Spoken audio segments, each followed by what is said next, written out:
إن الحمد لله نحمده ونشكره ونعبده ونستعينه ونعوذ بالله من شرور أنفسنا وسيئات أعمالنا من يهد الله فلا مضل له ومن يضلله فلا تجد له وليا مرشدا أشهد أن لا إله إلا الله وحده لا شريك له وأشهد أن محمدا عبده ورسوله بلغ الرسالة وأدى الأمانة ونصح الأمة وجاهد في الله حق جهاده حتى أتاه اليقين اللهم صل وسلم وبارك على سيدنا محمد وعلى آله وصحبه ومن تبعهم بإحسان إلى يوم الدين أما بعد فيا عباد الله اتقوا الله حق تقاته ولا تموتن إلا وأنتم مسلمون. Kaum muslimin sidang Jumat hafizakumullah, marilah kita jadikan pertemuan kita ini di tempat yang mulia ini dan di waktu yang mulia ini, kita jadikan pertemuan ini sebagai penumbuh dan penambah iman dan takwa kita kepada Allah Subhanahu wa taala. Karena sesungguhnya sebaik-baik bekalan untuk kita mengharungi kehidupan yang penuh dengan tantangan, sebaik-baik bekalannya adalah iman dan takwa. Wa tazawwadu fa inna khairaz zadit taqwa, dan berbekalah kamu dan sebaik-baik bekalannya adalah takwa. Kaum muslimin sidang Jumat hafizakumullah, begitu perhatiannya para sahabat Nabi sallallahu alaihi wasallam terhadap masalah surga dan neraka, maka mereka bertanya kepada Nabi kita Muhammad sallallahu alaihi wasallam. Mereka bertanya, apakah hal yang paling banyak memasukkan seseorang ke dalam surga, dan apakah hal yang paling banyak menyebabkan seseorang itu masuk neraka? Maka kemudian Nabi sallallahu alaihi wasallam menjawabnya dengan hadis berikut. An Abi Hurairah radhiyallahu anhu qala su'ila Rasulullah sallallahu alaihi wasallam an aktsari ma yudkhilun nasa al jannah qala taqwallah wa husnul khuluq. Wa su'ila an aktsari ma yudkhilun nasa an-nar faqala al-famu wal farju. Rawahu Tirmidzi wa Ibnu Majah wa Ahmad. Dari Abu Hurairah radhiyallahu anhu diriwayatkan, dia berkata, Rasulullah sallallahu alaihi wasallam ditanya tentang hal yang paling banyak menyebabkan seseorang itu masuk surga. Maka beliau menjawab, takwa kepada Allah dan akhlak yang baik. Kemudian beliau ditanya tentang hal yang paling banyak menyebabkan seseorang itu masuk neraka. Maka beliau menjawab, al-famu wal farju, mulut dan kemaluan. Hadis riwayat Tirmidzi, Ibnu Majah dan Ahmad. Kaum muslimin sidang Jumat hafizakumullah, di dalam hadis ini Rasulullah sallallahu alaihi wasallam menjawab pertanyaan sahabatnya. Sahabat ini begitu perhatian terhadap masalah surga dan neraka. Maka sahabat ini bertanya, wahai Rasulullah, apakah hal yang paling banyak menyebabkan seseorang itu masuk ke dalam surga? Maka jawab Rasulullah sallallahu alaihi wasallam adalah takwa kepada Allah dan akhlak yang baik. Pertanyaannya adalah, mengapa takwa kepada Allah dan juga akhlak yang baik itu adalah hal yang paling banyak menyebabkan seseorang itu masuk surga? Takwa kepada Allah itu berarti kita mentaati Allah Subhanahu wa taala. Karena takwa itu sendiri artinya adalah al-imtithal bil awamir wal ijtinab 'anin nawahi, yaitu mengerjakan perintah-perintah Allah dan meninggalkan larangan-larangannya. Mengapa takwa bisa menyebabkan orang itu masuk surga? Karena takwa kepada Allah itu adalah merupakan wasiat Allah kepada umat manusia, kepada hamba-hambanya, baik dahulu maupun hamba-hambanya sekarang dan nanti sampai akhir zaman. Allah berwasiat kepada hamba-hambanya ini untuk bertakwa kepada Allah. Allah berfirman, "Walaqad wassaynal ladzina utul kitaba min qablikum wa iyyakum anittaqullah." Dan telah kami wasiatkan kepada orang-orang terdahulu yang mendapatkan Alkitab sebelum kamu, dan kepadamu juga hendaknya kamu bertakwa kepada Allah Subhanahu wa taala. Mengapa takwa bisa menyebabkan seseorang itu masuk surga? Karena takwa kepada Allah itu adalah tujuan semua ibadah. Semua ibadah yang kita lakukan sebenarnya tujuannya adalah supaya kita bertakwa kepada Allah Subhanahu wa taala. Allah berfirman, "Ya ayuhan nasu u'budu rabbakumul ladzi khalaqakum walladzina min qablikum la'allakum tattaqun." Wahai seluruh manusia, sembahlah Tuhanmu yang menciptakan kamu dan yang menciptakan orang-orang sebelum kamu agar kamu bertakwa. Jadi Allah memerintahkan kita untuk menyembah Allah, tujuannya adalah la'allakum tattaqun, agar kamu bertakwa. Bulan suci Ramadan sebentar lagi akan kita sambut dengan gembira. Allah berfirman, "Ya ayyuhalladzina amanu kutiba alaikumusiyam kama kutiba alal ladzina min qablikum la'allakum tattaqun."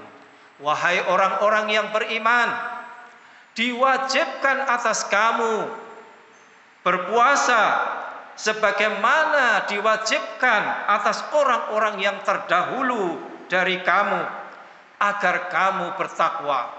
Jadi puasa yang akan kita lakukan pada bulan Ramadan sebentar ini itu adalah tujuannya adalah untuk supaya kita bertakwa kepada Allah Subhanahu wa taala. Jadi dengan demikian tidak aneh kalau Rasulullah Shallallahu Alaihi Wasallam menyatakan bahwasanya hal yang paling menyebabkan seseorang itu masuk surga adalah yang pertama takwa kepada Allah. Karena takwa kepada Allah berarti kita mempunyai hubungan yang baik dengan Allah Subhanahu wa taala. Yang kedua, mengapa akhlak yang baik itu adalah perkara yang paling banyak menyebabkan seseorang itu masuk surga? Karena akhlak yang baik berarti adalah hubungan yang baik dengan sesama kita. Jadi kalau takwa itu adalah hubungan kita dengan Allah, maka akhlak yang baik itu adalah hubungan yang baik dengan sesama. Maka tentu saja kalau hubungan kita dengan Allah baik, hubungan dengan sesama kita juga baik, maka itulah hal yang menyebabkan kita insya Allah akan masuk surga. Akhlak yang baik juga merupakan hal yang menyebabkan kita masuk surga adalah karena akhlak yang baik itu, iman seseorang itu baru akan sempurna kalau akhlaknya itu baik. Di dalam hadis Rasulullah sallallahu alaihi wasallam menyatakan hal yang demikian. Akmalul mu'minina imanan ahsanuhum khuluqan. Orang mukmin yang paling sempurna imannya adalah yang paling baik akhlaknya. Demikian pula Nabi sallallahu alaihi wasallam diutus ke atas muka bumi ini, tujuannya antara lain adalah untuk menyempurnakan akhlak yang mulia. Di dalam hadis hal itu dinyatakan, innama bu'itsu liutammima makarimal akhlak. Sesungguhnya aku ini diutus oleh Allah Subhanahu wa taala untuk menyempurnakan akhlak yang mulia. Kemudian orang yang mempunyai akhlak yang mulia itu adalah orang yang paling dicintai oleh Rasulullah sallallahu alaihi wasallam, dan nanti kedudukannya di akhirat itu adalah yang paling dekat dengan beliau.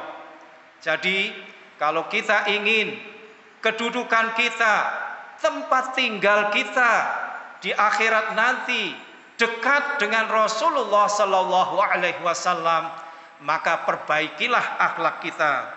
Ala ukhbirukum bi ahabbikum ilayya wa aqrabukum minni majlisan yaumal qiyamah fa'aadaha marrataini aw thalathan. Qalu na'am ya Rasulullah. Qala ahsanukum khuluqan.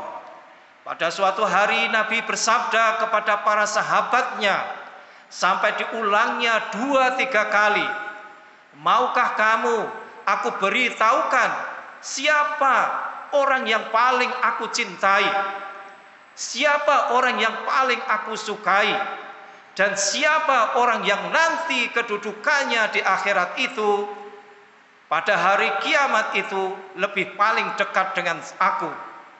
Diulanginya 2-3 kali. Maka para sahabat menjawab, ya Rasulullah, beritahukanlah kepada kami ya Rasulullah, siapakah orang yang paling engkau cintai di antara umatmu ini? Siapakah orang yang paling engkau sayangi dan nanti kedudukannya paling dekat denganmu ya Rasulullah? Maka Nabi sallallahu alaihi wasallam menjawab, orang yang paling aku cintai dan orang yang kedudukannya paling dekat dengan aku pada hari kiamat nanti adalah ahsanuhum khuluqan, yaitu orang yang akhlaknya paling baik. Kaum muslimin sidang Jumat hafizakumullah. Kemudian di dalam hadis tadi ditanyakan oleh Nabi sallallahu alaihi wasallam, apakah hal yang paling menyebabkan seseorang itu masuk neraka? Maka Nabi menjawab, al-famu wal farju, yaitu mulut dan kemaluan. Pertanyaannya adalah, mengapa mulut dan kemaluan itu menyebabkan paling banyak orang itu masuk neraka? Antara lain sebabnya berkenaan dengan masalah mulut. Maka para ulama dan orang-orang yang arif bijaksana telah menyatakan, salamatul insan fi hifdzil lisan. Keselamatan manusia itu dalam menjaga lisannya atau mulutnya itu. Jadi keselamatan kita di dunia dan juga di akhirat kelak itu adalah kalau kita mampu untuk menjaga lisan kita. Jangan mengumbar mulut kita, lisan kita, karena lisan itu pekerjaannya adalah paling mudah, lebih mudah dari kerja-kerja tangan, kerja kaki, kerja yang lainnya dari anggota tubuh kita. Lidah kita memang tidak bertulang, dan kita sudah tahu, sama-sama tahu peribahasa mulutmu harimaumu. Artinya mulut kita ini kalau tidak kita jaga dengan baik, maka akan menjadi senjata yang makan tuan. Artinya senjata yang akan berbalik menghabisi diri kita. Lisan kita dianggap seperti senjata. Bahkan lisan kita itu adalah lebih tajam daripada pedang yang paling tajam. Mengapa demikian? Karena mulut kita bisa mengeluarkan kata-kata yang kotor, ghibah, namimah, bohong, menipu, laknat, mencela, menghina, dan hal-hal yang buruk yang lainnya, dan juga makan barang-barang yang haram. Ini semuanya adalah gara-gara mulut kita. Oleh karena itu tidak heran jika mulut kita ini adalah hal yang paling banyak menyebabkan seseorang itu masuk ke dalam neraka. Allah Subhanahu wa taala berfirman memberikan ancaman dan juga supaya kita tetap waspada untuk menjaga mulut kita. Allah berfirman, "Ma yalfidhu min qaulin illa ladaihi raqibun atid." Ya, tidak ada kata-kata yang terucap dari mulut kita itu melainkan dicatat oleh raqib dan atid. Kemudian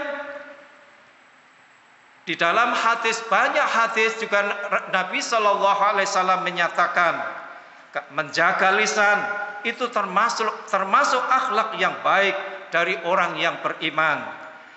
Ada sebuah hadis, "Man kana yu'minu billahi wal yaumil akhir falyaqul khairan aw liyasmut."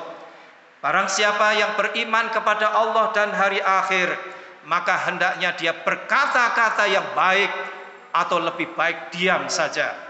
Jadi ini adalah perintah dari Rasulullah SAW untuk menggunakan mulut kita, mengucapkan kata-kata yang baik, atau kalau tidak bisa mengucapkan kata-kata yang baik, maka lebih baik diam saja. Kaum muslimin sidang Jumat hafizakumullah, yang terakhir adalah kemaluan. Mengapa kemaluan kita ini menyebabkan kita akan masuk neraka? Karena manusia itu mempunyai syahwat, dan yang membangkitkan syahwat itu banyak sekali. Di sekeliling kita bisa membangkitkan syahwat kita. Apalagi di era digital ini, medsos kita itu tidak kosong dari porno aksi dan pornografi yang bisa membuat syahwat kita bangkit, sehingga kita tidak bisa menjaga kemaluan kita. Mengapa kemaluan itu bisa membuat seseorang masuk ke dalam neraka? Kemaluan adalah kenikmatan dari Allah. Oleh karena itu Allah Subhanahu wa taala memerintahkan kita untuk menjaganya. Baik orang-orang yang beriman laki-laki maupun perempuan, semuanya diperintahkan oleh Allah untuk menjaga kemaluannya. Di dalam Al-Qur'an Allah Subhanahu wa taala berfirman, "Kullil mu'minina yaghuddu min absarihim wa yahfadzu furujahum." Katakanlah kepada orang-orang yang beriman di kalangan kaum laki-laki, hendaknya mereka itu menundukkan pandangan dan menjaga kemaluan. Kaum muslimin sidang Jumat hafizakumullah, di dalam hadis Rasulullah sallallahu alaihi wasallam akan menjamin kita masuk surga. Ini adalah jaminan dari Rasulullah sallallahu alaihi wasallam. Kita akan dijamin oleh Rasulullah sallallahu alaihi wasallam kalau kita mampu untuk menjaga mulut kita dan kemaluan kita.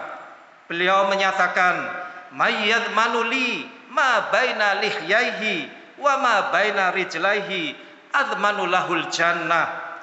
Barang siapa yang menjamin untukku menjaga apa yang ada di antara dua janggut dan kumisnya, artinya mulut, dan apa yang ada di antara dua kakinya, artinya adalah kemaluan, maka aku jamin baginya masuk surga. Jadi di dalam hadis ini Rasulullah Sallallahu Alaihi Wasallam menjamin kita akan masuk ke dalam surga dan Allah akan menjauhkan kita dari neraka apabila kita mampu menjaga mulut kita dan kemaluan kita. Aqulu qawli hadza wa astaghfirullahal azim li wa lakum wa lisairil muslimina wal muslimat fastaghfiru fa ya fauzal mustaghfirin wa ya najatat thaibin.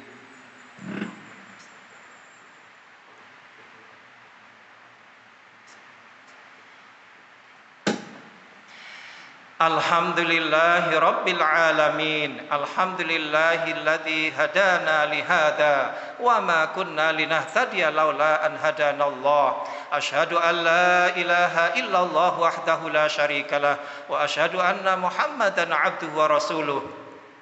Allahumma salli wa sallim wa barik ala sayyidina Muhammad wa ala alihi wa sahbihi wa man tabi'ahum bi ihsanin ila yaumiddin. Amma ba'd fa ya ibadallah ittaqullaha haqqa tuqatih wa la tamutunna illa wa antum muslimun. Innallaha wa malaikatahu yusalluna 'alan nabi ya ayyuhalladzina amanu sallu 'alaihi wa sallimu taslima. Allahumma salli wa sallim wa barik ala sayyidina Muhammad wa ala alihi wa sahbihi ajma'in. Allahumma ighfir lana walil mu'minina wal mu'minat wal muslimina wal muslimat al ahya'i minhum wal amwat innaka sami'un qaribun mujibud da'awat. Allahumma anfa'na bima 'allamtana wa 'allimna ma yanfa'una warzuqna 'ilman yanfa'una fid dunya wal akhirah. Rabbana atina fid dunya hasanah wa fil akhirati hasanah wa qina adzaban nar wa adkhilnal jannata ma'al abrar ya azizu ya ghaffar ya rabbal alamin. Ibadallah, innallaha ya'muru bil 'adli wal ihsan wa ita'i dzil qurba wa yanha 'anil fahsya'i wal munkari wal baghi ya'idzukum la'allakum tadhakkarun. Aqimus shalah.